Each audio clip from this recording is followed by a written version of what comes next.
This is my rig for my air supply for my sandblasting cabinet and a couple other things I use air for.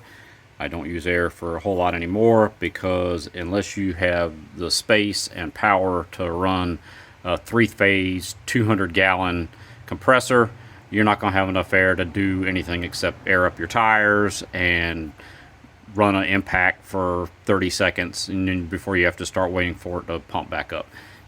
Same thing with like die grinders. Air powered die grinders are fantastic. They're super tiny. You can get them in anywhere. But with a compressor like this, which is a 30-gallon 110 compressor, it'll run maybe a minute before it needs to start topping off again, and then it just runs constantly. It's also super loud. This is an oilless one. It's got to be in my shop because I don't know where else to put it.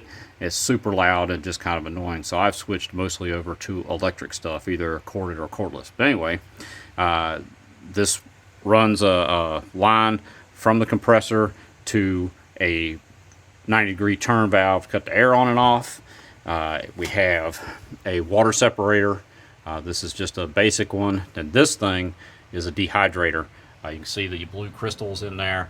Those absorb water just like those little silica packets in your medication when you get those. They'll turn pink. When they turn pink, it's time to replace them. Just unscrew the thing, drop it out, dump the old ones out, put new ones in there. I have a secondary fitting right here. This is automotive and industrial coupler. If you do mess with a lot of air stuff, I would go ahead and use this style. Then you don't have to worry about what you've got. It will connect to either. This runs another connector, automotive connector right here, or not automotive, but industrial connector right here.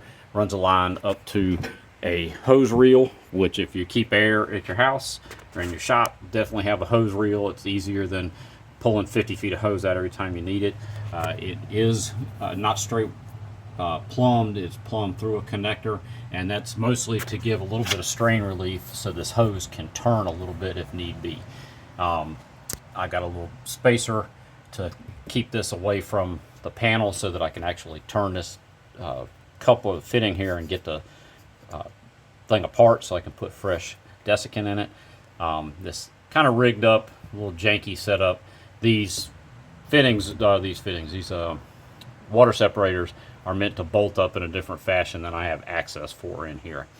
Be sure if you use these to check this regularly, just let the air out of it and get the water out. The other thing is regularly drain your compressor. If you don't, you will it'll build a gallon of water up inside of it, and then everything will have water spitting out of it.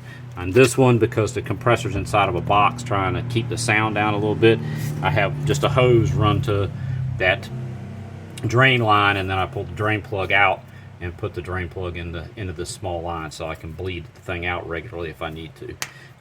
That's really one of the bigger things is every time you quit using it, drain it, which I don't, but that's the right way to do it. Also, this 90-degree valve is handy for when you are using it a bunch and you don't want to listen to it run in the middle of the night. You can cut the air supply off so it's less likely to leak down and run down overnight. So when you go back the next day, you don't have to wait for it to either prime back up or listen to it run in the middle of the night while you're trying to sleep.